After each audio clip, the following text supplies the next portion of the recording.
I've got WBBM coming. Most likely, Julie Mann, the executive editor of WBBM Radio. She said she would get somebody. If she can't get anybody, she'll do it herself. We had her before. So we got some interesting programs coming up. I won't go into the others beyond that. And at this point, I would like to introduce you to our speaker for today. And it's Dave Gerson. He's lived in Wilmette for over 30 years, but he also spends his winters out in Rancho Mirage in California. He graduated from NIU with a degree in industrial management. He's a retired operations manager. He devotes more time to his passions, photography and travel. He's been involved in photography, taking darkroom classes and graphic arts and Photoshop and Lightroom. And he's a world traveler and a trained photographer, travel photographer, and loves shooting concert events the most. The project he's going to be talking about today is one that goes back over 15 years. It's interesting. He probably will tell you about this, but I'll just mention that he bought a box of glass negatives at an estate sale, and he's made showing them and researching the photographer and his family as his life's project. The story starts in Sweden, continues in the U.S., and ends in Sweden. Remember, these images are from the 1800s and beyond to 1914. They're private family images that were not intended for the public. If the box had not been purchased, these beautiful images would have been lost forever. I think the photos will stand on their own and they need very little explanation, but he will be talking about the historical value and the backstory of how found the images, the restoration, the endless hours of research, and eventually became a museum exhibit. So with that, I'll let Dave do the rest of it. Dave, welcome. Thank you, Jay. Honor to be here. Thanks to Jill, too. And Jay, you pretty much covered my whole intro, so that was great. We're going to get into a slideshow pretty quick, but I've targeted this for two groups, and you're probably in both of them. It's people who love old photos and photography, and it's a cool backstory of how a box of glass negatives became a museum exhibit and a life's work. So, without ado, I also claim that this is a mystery with no witnesses because everybody died 100 years ago and there's nobody to ask. There's just nobody to ask. So excuse me for a second. I'm going to go into screen share. I want to say hi to my friends. I have some relatives here, some people from college, some people from high school. So everybody can see this. This is good. This is my subject. This is Charles Spaak. Of course, I didn't know who he was when I found the box of negatives, and I'm going to talk about that. So I like to start out by, I captioned this, women, don't you love a man that does his own laundry? Because he's doing his laundry in around 1888 outside with a washboard. So I'm not going to get too technical on photography or editing. I'll assume nobody's an expert. So hopefully everything will be very simple and fun. So about 2009, I was coming home from work, stopped at a house sale, kicked a box of negatives, and that's it. That was in the living room of a house sale.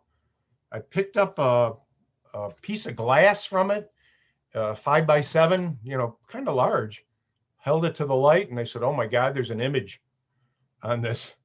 And I said, I got to have it. So I paid $20, took it home. I've done darkroom and everything, contact prints, but I wanted to digitize them. So I didn't know how to do that at the time. I didn't know how to scan them at the time.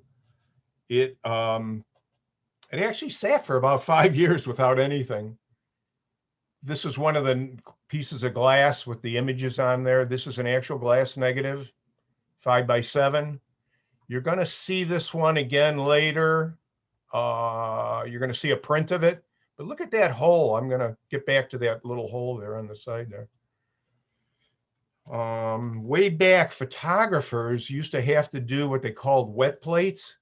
So I'm not going to spend too much time on that. Out in the field, they had to have chemicals. They had to spread it on the glass before it dried. They had to take a photo, put a blanket over them to keep the light out. Then they had to keep it guarded and get it in a room that was dark so they could, develop it and print it. It was very, very difficult.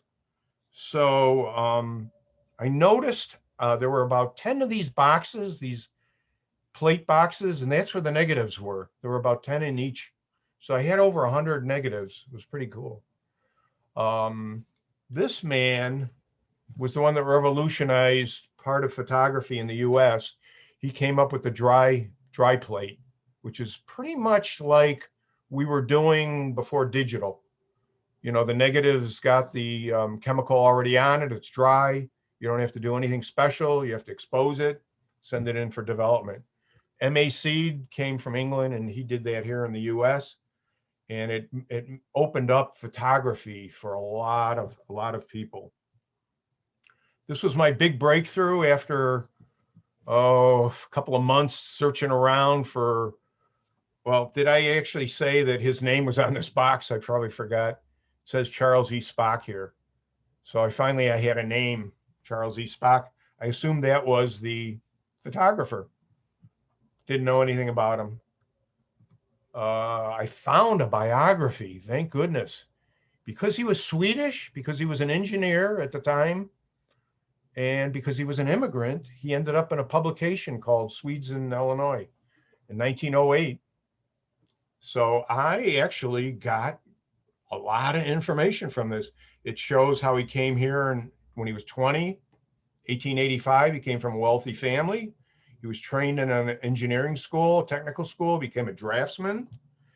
He worked in Chicago when he first got here. Then he went to St. Louis. Then he came out west. He worked for city of Seattle. And then he worked for the Great Northern Railway in 1892. He did that for a year, and then he came back to Chicago, where he spent most of his life. So I had a picture of the man. I have the name of his wife, actually her name is Anna Maria Gerder Hessler Spaak. She was 5 years older, came from Sweden, immigrated 5 years before him. Don't know how they met. They had two children. One was Harold, Harald, born 1897. And they had another son called Gilbert. He was born in 1899. So this was a big breakthrough. I just love research and I became a researcher actually doing this project. Went to the Swedish Museum, asked them if they had any interest in this, and they did because he was an immigrant. Swedish American Museum up on Clark in Chicago. Sue Jackson is one of the genealogists there. She found this document for me in Sweden online. This is his birth certificate, Charles' birth certificate. Everything was handwritten. They don't really list, they list Älvsborg, which is not really a town. He just lived in a municipality where there was a parish. Back then, there were no towns. A lot of them were, like Stockholm, but he lived out in the farms. But anyway, down here, you can see Carl Eric. That's his real name, given name, Carl Eric Spaak. These are his parents, Heinrich Spaak and Josephine Lundberg. All right. This is what some of the negatives look like before I started restoring them. 130 years old, they were not in good shape. You can see this one is missing a piece, break right through it, spots, broke. This one broke off. This one was soldiers. Later, I'll go over where these guys were from. But I said, I'm going to edit these. I'm going to restore these. And I restored about 3/4 of them. Some I couldn't. Some were just too far gone. This is my first print. After having these things for over 5 years, I finally, I was taking a Lightroom course at a Chicago Photography School, and they said they had a scanner that would scan negatives, positive negatives, they're positives actually, they're plates. So it would be in, if you remember slides, this would have been an equivalent of a slide only in glass and of course black and white. Huge amount of information on it because it's 5 by 7 inches. So you know how little negatives are like 1 by 1.5 or whatever. This is 5 inches by 7 inches, 35 square inches. Charles would have used, oh, this is the restored version of that. This it was so clear, I could read the signs up in the windows for rent, plumbers. They had names on here. And these kids, I did a Zoom of the kids, looked like they were in their Sunday clothes. Check out the dog in the background. They got, look at these ties, all kinds of. I presume that this might have been Charles Street somewhere, maybe, I don't know. I know where he lived, and he lived on Oak Street, so it might be Oak Street. Might be by where he worked, because he worked on Michigan Avenue. Could be Indiana Avenue, could be South Michigan Avenue. This would have looked like the kind of camera Charles used. This is a view camera, a very good piece of glass, bellows for putting it into focus in the back where they would put the plates in there and expose them to the light. By the way, when they took these photos, I believe the image was upside down and backwards. So to get a good image on one of these wasn't easy. So after I met with the curators at Swedish American, I said, I got to hurry up and scan these. I forget how many, I didn't have a lot of time. I had I don't know, maybe 6 months or something to get ready for an exhibit. So I had to hurry up, do my research. I had to get at least 30 images restored to put them up in the museum. This is the formula for the scanning. So you don't need to know what all this is, but there's about 24 steps to scanning the glass negatives if you want to do it professionally. And it was done on a professional scanner. These are the scanners. Anybody can buy these. Sometimes museums, sometimes libraries have them. I know our Wilmette Library has the scanner. It costs between $1,200 and $1,500. It takes a picture of whatever it's scanning from the top and the bottom, and that's what you need. So I went to Oakton Community College. I had knee surgery, took 8 weeks off of work, took a class at Oakton, which I didn't go to because I just wanted to use the scanners. And I spent 2 weeks over the summer scanning these negatives. And by the way, when you scan one of these, I don't know if everybody understands DPI. 2400 DPI is very big file. It's got a lot of information. And since these were 5 by 7s, each scan took 5 minutes. So like when you scan something at home and it goes in like 10 seconds, this took over 5 minutes to scan at 2400 DPI. It went real slow because it had a lot of information to gather. When the scan was finished, the amount of memory that one plate took was 1.2 gigabytes, which is huge. So I had to buy a 2 terabyte hard drive just to hold the images. Then later, when I was editing, I got rid of some of the information and edited them with less information. So I was doing research at the same time I was doing the restoration. This is kind of cool because this is what a researcher would be doing. Somebody, a genealogist, a researcher. I went to the Chicago History Museum. I went in the private, in the, upstairs on the 4th floor where you have to be doing research to get in to use, they have everything about Chicago up there. And I used microfilms. Leslie Martin assisted me. But I got to say one thing, when you do research, nobody helps you. I mean, they guide you, you do everything. You find it, you do it. You can ask for certain things and they can guide you, but you do the whole thing. Ancestry.com through Wilmette Library, I used it. You can use it through the Senior Center Ancestry. This was cool because I used this a lot. Lakeside Directory. This was a phone book before there were telephones. This had addresses of people from the 1800s all the way up until 1920, I think. And they put it on microfilm too. So I got to find Charles Spaak all over Chicago, wherever he was. I just keep going year by year. Oh, he moved. Here he is. Oh, he moved. Here he is. So before telephones, this told addresses. And it also told, if it knew, work addresses. So it's kind of cool. It helped me a lot. Sanborn Fire Insurance Maps. This was a company like Robinson, Sanborn. These companies were insurance companies. They would go out and make a drawing of a new building every time it went up for fire insurance. And they would draw out a 2-dimensional drawing and it would be put on a map. And the map, the map is in books because it's all over Chicago, and the maps are like 4 feet by 3 feet. They're huge. When they bring out this Sanborn map on the table, it takes up the whole table.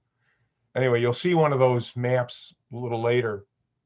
I spent a lot of time Ryerson and Burnham Library. That's the Art Institute. In the Art Institute, you have to be doing research to get into those libraries. Chicago Tribune Archives, which you can get through Ancestry.com. Google search, endless Google searches. Greg Britton was the one, he was the guy, the lab assistant at Oakton that helped me with the scanning. He gave me the formula and then I worked it out and then I did all the scanning on my own. Young man, Oscar, came to my exhibit at the Swedish American and he helped me date a building that was in one of the photographs, which I'll later talk about. This is a big one. Kevin Larson helped me. He is from W.J. McGuire, which is a restoration company up in Northbrook, I believe. And they did the sign for the Chicago Theater. They just redid that about 8 years ago. So that's what they do, is restoration of buildings, signs. He played a big role in one of the photographs that I took that I wanted to take. This is a publication that came out in 1909, 1911. They renumbered Chicago addresses. And until I found this, I didn't understand. I couldn't find addresses because they were before 1909 and they didn't exist in the books. Anyway, you'll see a little bit of that. This is a great site. You guys should write this down. Chicagoology, Chicagoology.com. All about Chicago. It's on the internet, www. Terry Gregory owns the site. He's been doing it for years. A lot of information before the Great Fire of 1871 or something like that, and after 1871. I got a lot of stuff from him. Swedish American genealogist, I mentioned Sue Jackson. She found the death papers for Charles Spaak. She found the birth certificate for me. Albar Platers, that'll come into play a little later. That's a business in Wilmette, Illinois. I'll tell you how that happened. And my cat, Tyler, he helped me. That's Oscar, who was at the exhibit. He saw a photo and I said, you know when this is? And he said, I know approximately. Anyway, he dated one of my photographs, which was great. There's Tyler. When he's not reading the newspaper, he was helping me. So this was one of the big slides that I found. This is not Charles' work. I found this on the net. This is a postcard down here, almost the same scene. This is the Art Institute. So you're looking at Michigan Avenue right across from the Art Institute, which would be around Adams. See this building right here, right above the lion's head? This was the address that was on those boxes of negatives, 148 Michigan Avenue. The thing is, there was no 148 Michigan Avenue in anything that I researched. And that's when I found out that they renumbered everything in 1911. And the renumbering became 116 South Michigan Avenue. Then all of a sudden they had the address. There it is, which is now the Lakeview building. Anyway, these buildings are all gone. This photo is from 1894 approximately. And the reason this is important is, to me, is because Charles took a picture from this fourth floor window or this top of the building. He took a picture that you're later going to see that's an actual Chicago historical photo. And I'm the only one that has it. There's the plan of renumbering. This told all the address switches. In 1909, they did the houses. 1911, they did downtown. It was a big mess. I can imagine the mail got all lost and everything during this 2-year period. This is the Sanborn map I was talking about. This is a detail of it, which actually was out of like a 4-foot section. This is Michigan Avenue around 1890. This is actually a little before the Art Institute was built. But this is 148 Michigan, which is now 116 South Michigan. This was Charles' office. He worked for the Indiana Natural Gas and Oil Company. And later, after a fire, he worked around the corner at 14 East Monroe because they had to move. And this was another office that he worked in for the same company. This building now is Pritzker building, where the military library is on the corner. This was an open lot at the time in 1890, which became the Illinois Athletic Club and later became the School of the Art Institute. This building became the Lakeview building, which is now owned by the Art Institute, part of the School of the Art Institute.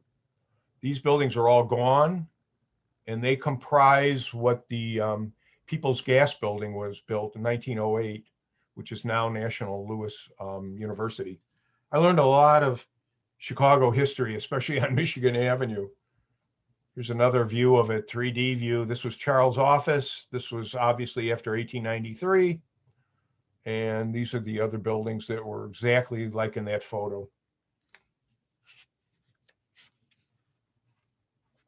This is what it looks like today. This is where his office would have been. This became the Chicago Courts building back in 1908. This is where you'd go if you were on trial for something.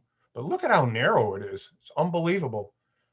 The building they took down was the same width, and they left it. And the original building, I think, was about 8 stories, and then they added 4 more. Later, this is going to come into play because I took a picture from this building, and we'll go over that. Here's some more Sanborn maps. These are Spaak addresses from that Lakeview directory. 1894, his first house was on 182 Oak, which was sort of a nice area. And that actually transferred to 315 West Oak after the renumbering. So today that would be 315 Oak. He lived up on Seminary. He had a couple of apartments up there. He moved. And he ended up, his final one, at least the final one that I know, was at 1905 Wellington, which is now gone. This is all the Illinois Masonic Hospital. But you'll see a picture. I have a couple of pictures from the house that stood there. I don't have a picture of this house, his first house, because that was torn down probably in the 60s or 70s when Moody Bible bought all this land. Oh, these 2 buildings are still there.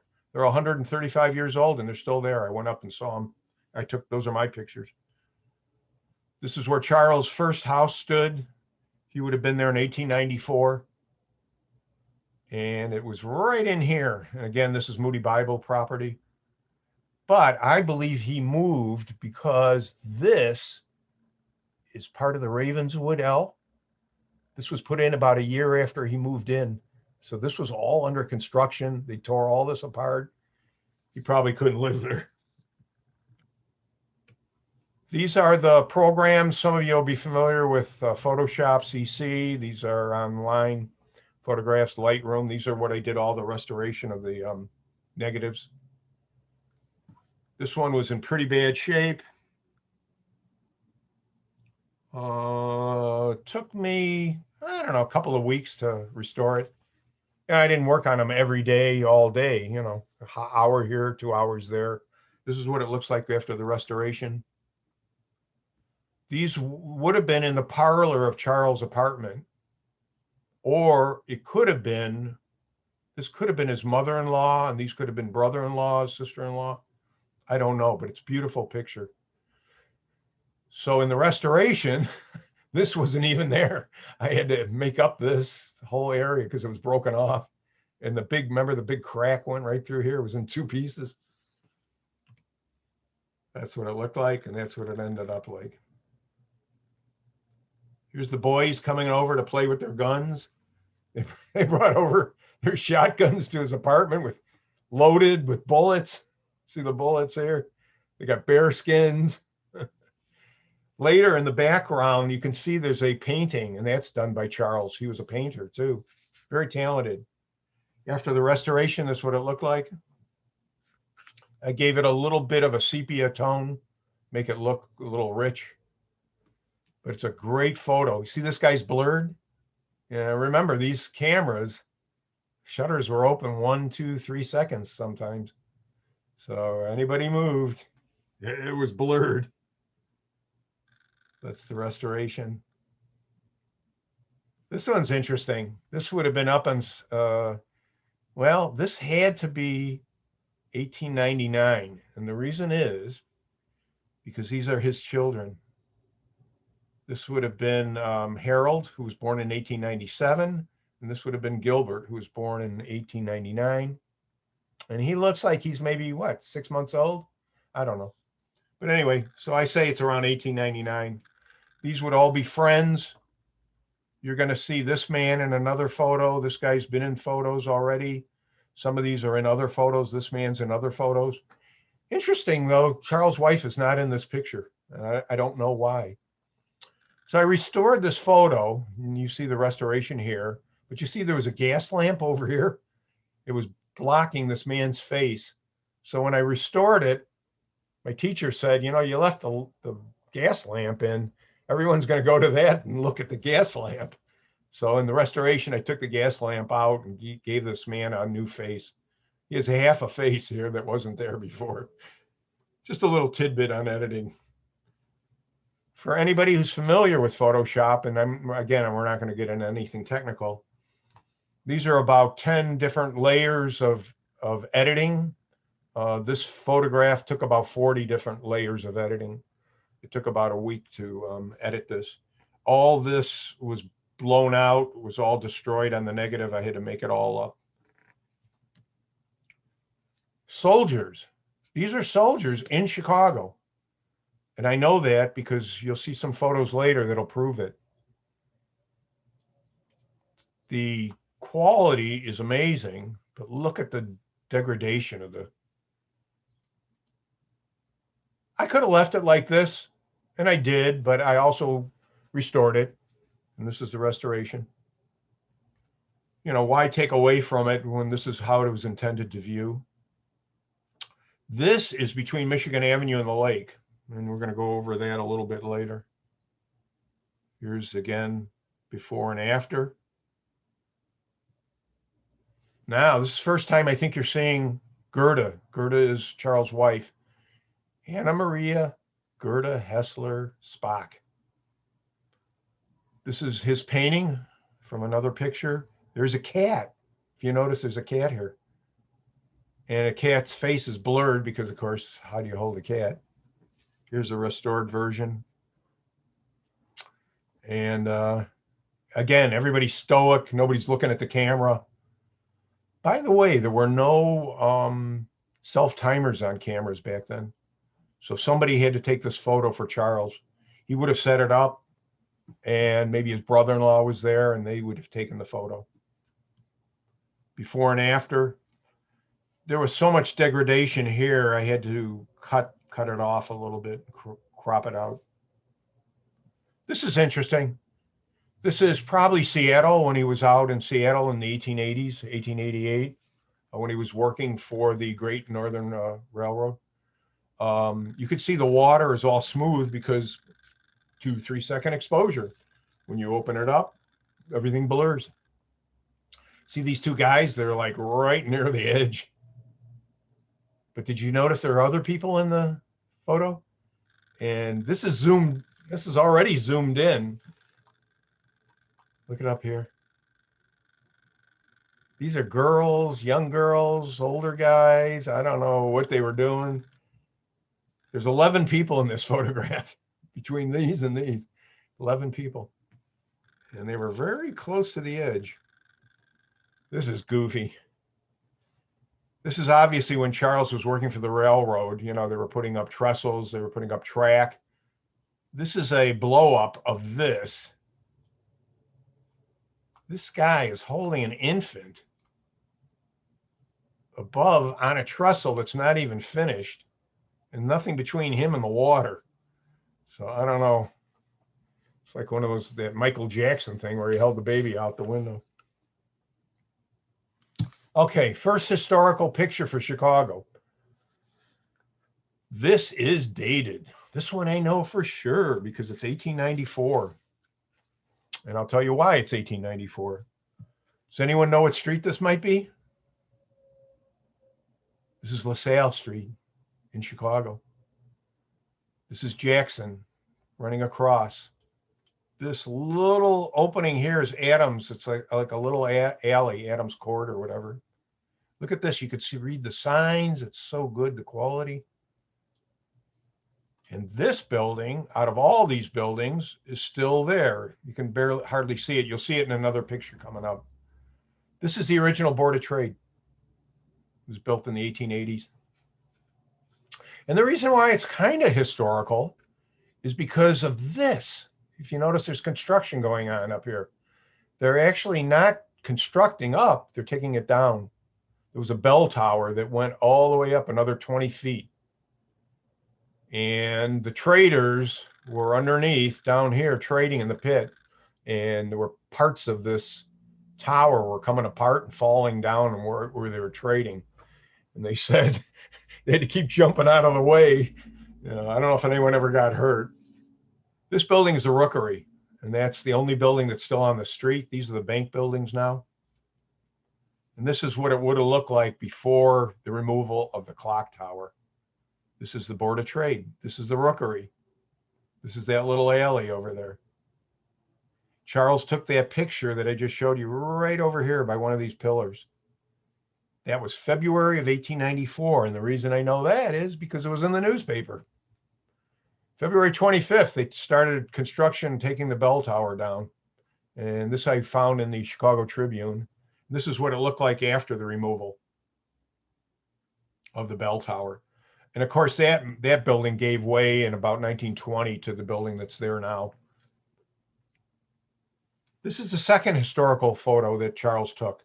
Remember I said we were going to get back to 148 Michigan, which is 116 South?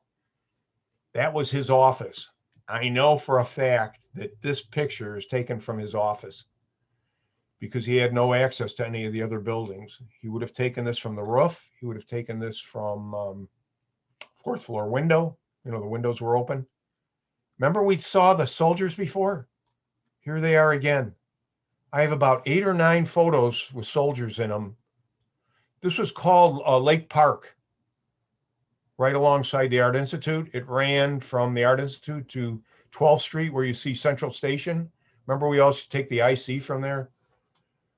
It's gone, I think, in the 70s. And the park ran to Randolph on the north. So the soldiers were all stationed along here. And I thought, what the hell is going on that we had soldiers in Chicago in 1894? By the way, this is a bridge that went to a movable dock, and you'll see that in the next picture. So the picture you just saw is from the Pullman strike of 1894, July. That's when the workers went on strike. President Cleveland wasn't about to let the train stop. He sent in 3,000 Army militia, and it wasn't pretty. It lasted, I think, a couple of weeks. A lot of deaths, a lot of injuries, a lot of bombs went off. and the strikers lost anyway. So they didn't gain anything during the strike. What's interesting there's 6 pages of this over the weeks, and I couldn't find any photographs. They're all drawings. So that photo that I just showed you is one of the only photos with soldiers in them. Here's another picture. This shows that movable dock over here. It has nothing to do with Spaak. I just thought it was interesting. People walked over the train tracks and they went to this dock. It's not Navy Pier. Navy Pier was way up north of Randolph Street. But the Art Institute in 1894 was only a year old. It had just been constructed in 1893. So I'm not only a researcher, a restorer, I'm a photographer. I said, I got to have a picture of this in modern times. I want to take a picture out the window like Charles did. Easier said than done because these windows don't open. It took me 6 months to get into the Art Institute. This is school, the Art Institute. Up here on the 4th and 5th floor is the IT department. They ain't letting anybody up there. So I had to befriend one of the employees, and finally she got me in, and I couldn't take the shot because my camera couldn't get the angle. Because see, this building right here had a jet came out. I couldn't turn the camera enough to get the photo. So I go next door. Eventually, I befriend the maintenance man for the National Louis University. I said, you know what? If I can get up to this window, it's almost the same as this window. And these windows didn't open. So I tried to bribe him. I said, man, you just got to take out 2 nails. He wouldn't do it.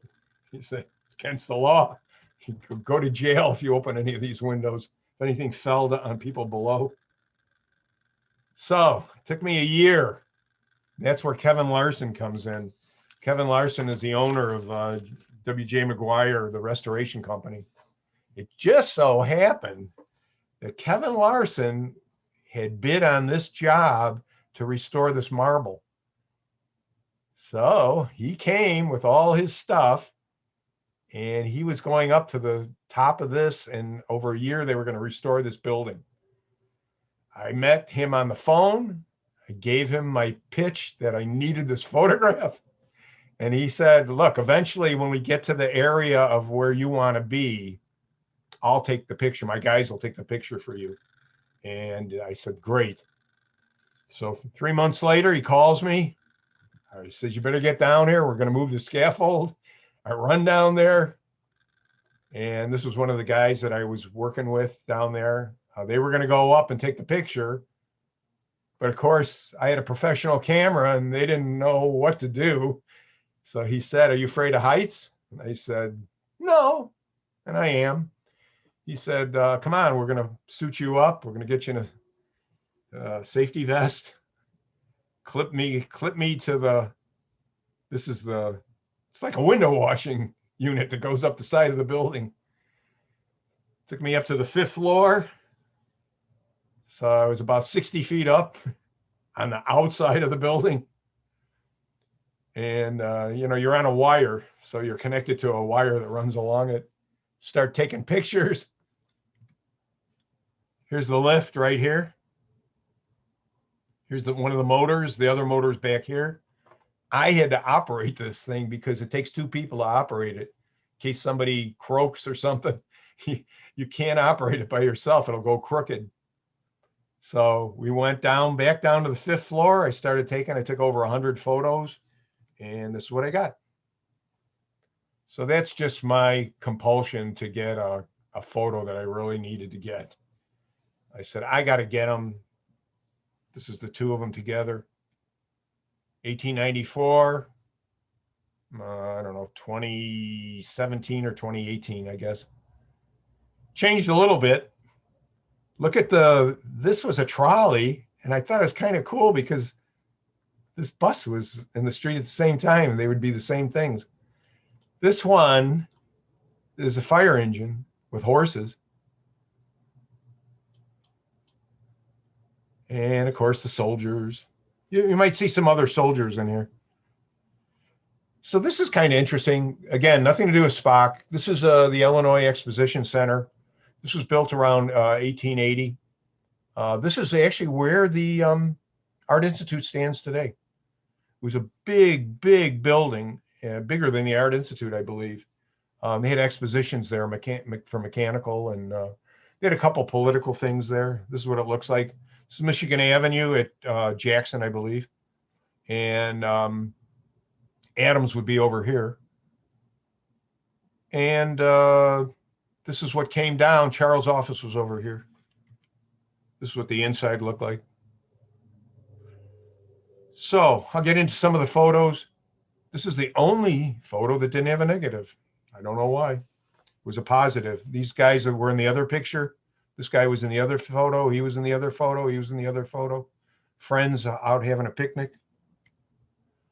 I don't know, but this is where I think I bought the negatives, because I bought them in Park Ridge coming home from work, and I never realized, I didn't know where I was. So I just saw a house with a house sale.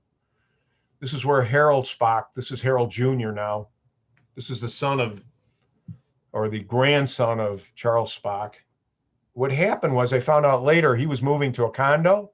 So he got rid of a lot of his stuff. And I guess those negatives were part of the stuff that he got rid of. So I happened to be at that house sale. Okay, this is Harold Jr. again, Harold C. Spaak Jr. This is the last remaining grandson of Charles C. Spaak, E. Spaak. I found him in 2018, but unfortunately he had died 2 years before. I found him, he had worked at Albar in Wilmette, which is a company that does restoration of lamps. They have hardware. They're up on Green Bay. He didn't have to work, but he worked there.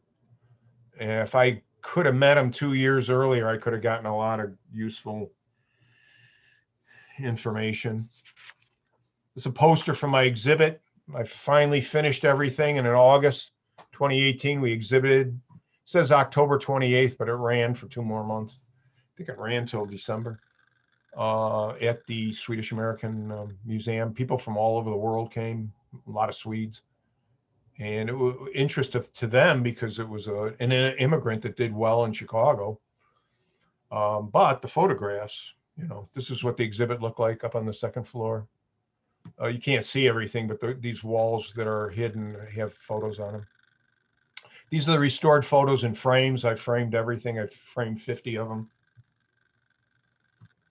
So at some point, Charles went back to Sweden. I don't know when, but I had about 12 images from Sweden. This is Stockholm.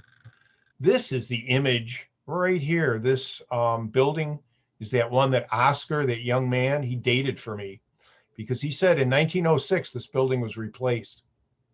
So I said, oh wow, at least I know this is before 1906, because I knew Charles went back in 1914, but I didn't know when he had gone back before that. This is kind of cool. You can see, look at the detail, look at the gendarme, and oh my God, there's lettering on the sign. This street, by the way, looks almost exactly the same. It's almost exactly the same as this. These gentlemen, this guy was in some of the other photos back in Chicago. So I wanted to know, I got these 12 pictures. When was this? When did he go back to Sweden? And I got it. I found out. I contacted 2 curators of museums in Stockholm. This is the Nordic Museum, and I contacted the Swedish History Museum curator. And the Swedish History Museum, I sent her this photo, and she said, this is 1897. I said, how do you know? She said, because there was an exposition there during that year, art and history exposition, like a World's Fair. And she said that the Nordic Museum was under construction in 1897, which they never finished this construction. So now I know that Charles went back in 1897 for a visit. He went to this fair, probably saw his family. That's what the Nordic Museum looks like without the construction that was right here.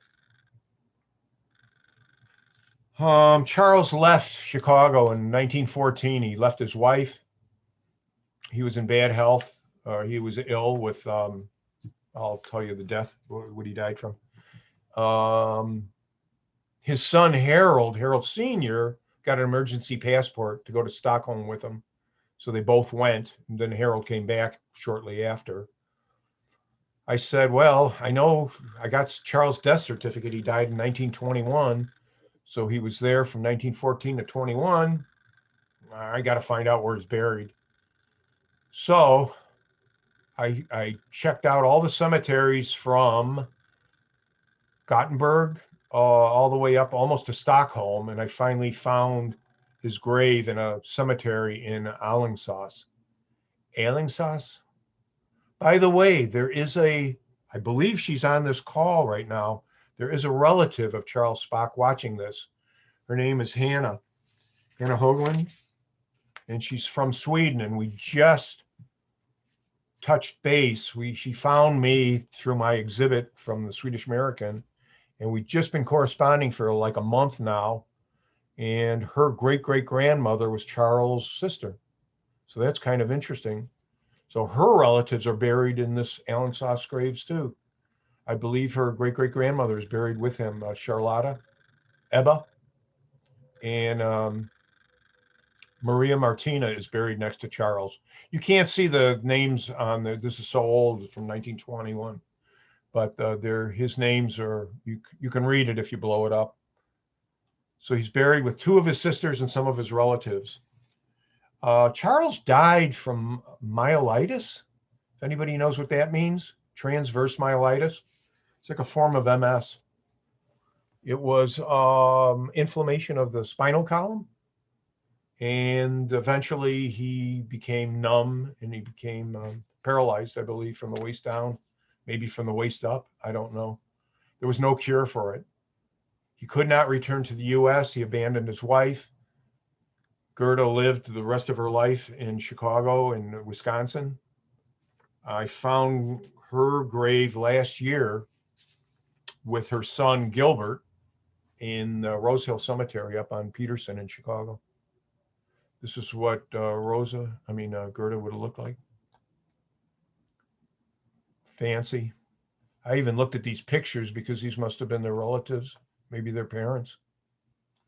So hopefully Hannah from Sweden is going to get me some photos of the family from the 1880s, or even before 1880s. So these are Charles photographs now. They've all been restored. I'm not going to show you restoration before and after, but look at these. These are just such great. Don't know where they are. Look at these kids, look really creepy.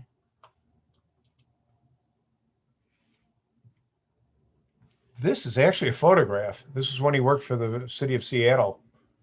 He worked for the city there, and you can see it says 1890 on here on this building. This took a lot of restoration. This was in bad shape. My brother-in-law liked this photo so much that I actually made him an original print from this negative. He's the only person that's ever had an original print other than me. Here, working on the railroad. Here's Charles at work. I'd see him in pictures and I'd say, oh, that's Charles. I know what he looks like.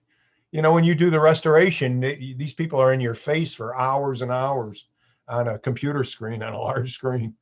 So I know Charles real easy. He was quite accomplished.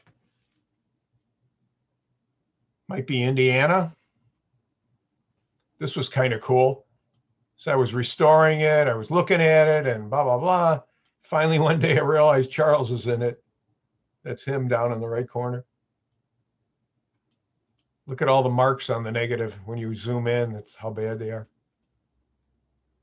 This would have been within the railroad, because you see these big timbers they're cutting for material for the railroad tracks and trestles and all that. So this would have been near Seattle.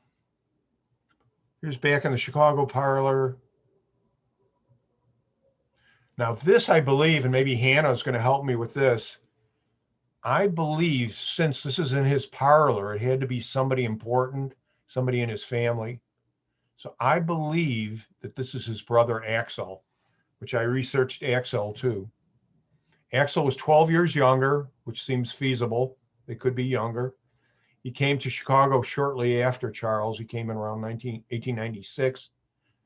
When Charles had moved in 1894, he worked as a mechanic. He became a typewriter repairman. He ended up immigrating to England, married a British lady, repaired typewriters all his life, had kids, died in England. So I believe this is Axel. Here's the boys again. Here's Charles smoking his pipe, reading the newspaper, having a nice pipe. Look at his picture. You're going to see this picture again. This looks like a picture he did in Sweden. He was a musician. He was an artist. He was a draftsman. He was an engineer. Oh my God. It's one of my favorite photos. And there's nobody in it. Look at this beautiful black and white with natural light coming in. Obviously, this was their piano in one of their apartments. This is kind of sad because I had first didn't realize what it was, but this is a picture of a deceased baby. This baby would have died probably at birth. It's on a black pillow. They put flowers and drape it. This man, I know who he is because he's in other photos. I don't know if Charles lost a baby or Gerda lost a baby or his brother-in-law lost a baby. But it was very common for them to take photos of the deceased. This would have been later up, could be up on Wellington. Charles and Gerda eating, having a little vino. There's some wine. This looks like beer. Beer. They had some nice table linen. They lived very well, even though they lived in small apartments. And when he was an engineer, I found his records of his pay. I found it from the company he worked from. He was making almost $200 a month, which back then was a lot of money. So now I figure usually they take pictures of the firstborn. This is probably Harold Sr. This is probably 1897 in one of the units. You can see the stove back here for heating. This is Anna, Gerda, Anna. It's a beautiful photo. There she is in front of her piano. I don't know if she played it, but he did. Actually, he played the violin. That's that picture that was on the wall. He actually took a picture of it. And this looks like Sweden. This looks like they were on a sleigh thing. Maybe they were hunting. There's ladies in here with nice hats. Maybe they weren't hunting. Maybe they were just out for a ride. There's Charles with his violin.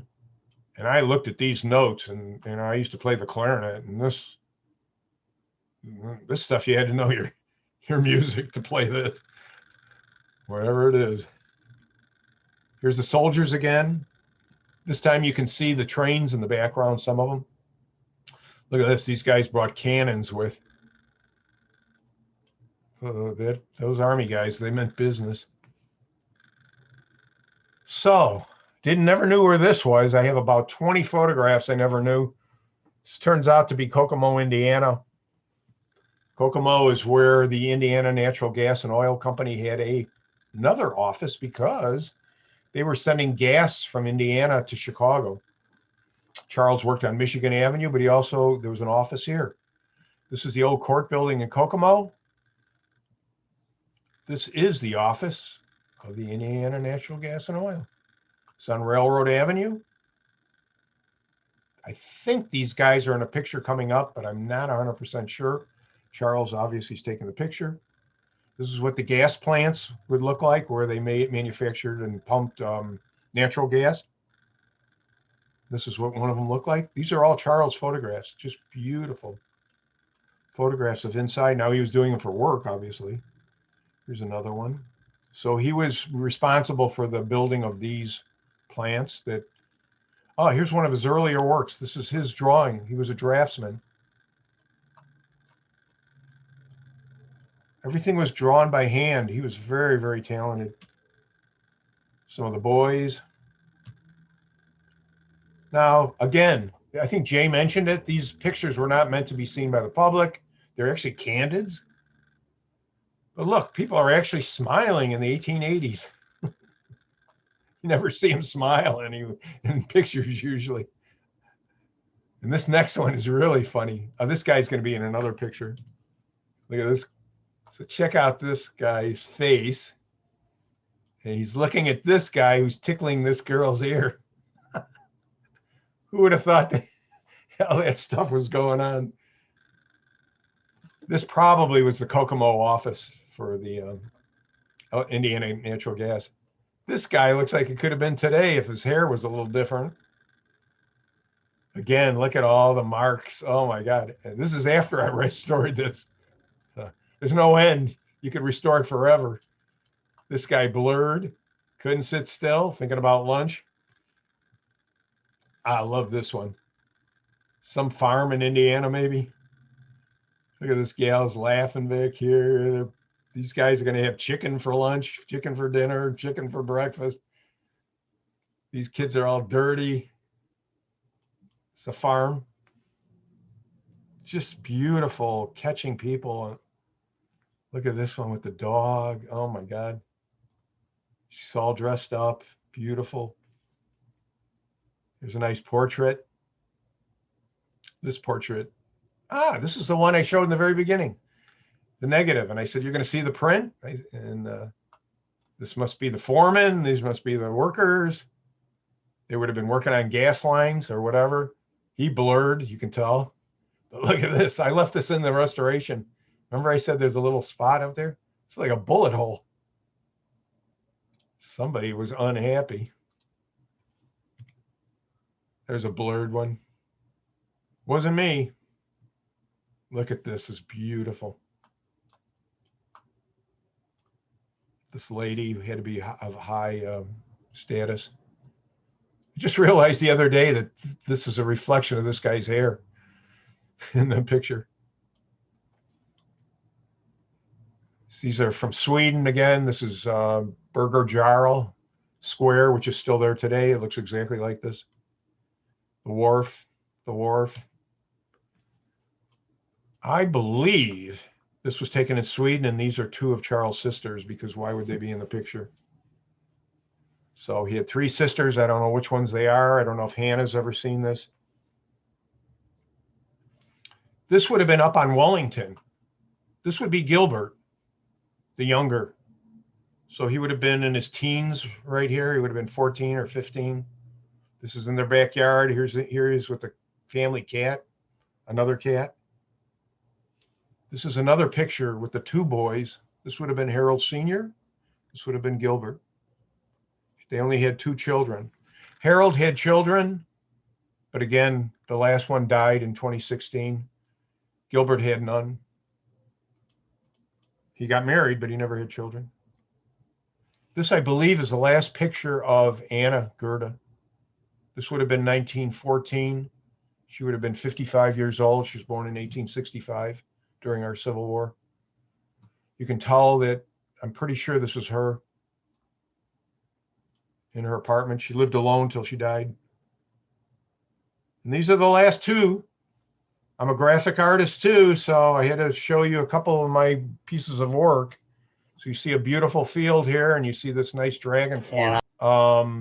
This is a nice field with a butterfly. Has anybody, you all been here, so do you know these? This is at the North Shore Senior Center. Look up on the ceiling. I was there last year. I took these pictures. So I have completed my mission. I hope. Thank you so much. Thank you. I am so happy to share this passion. You know, if you're involved in a project and it calls to you, do it, because it's so rewarding. That's so Thank true. you again. Thank you again. And thanks for coming, everyone. Bye. Bye-bye. Bye.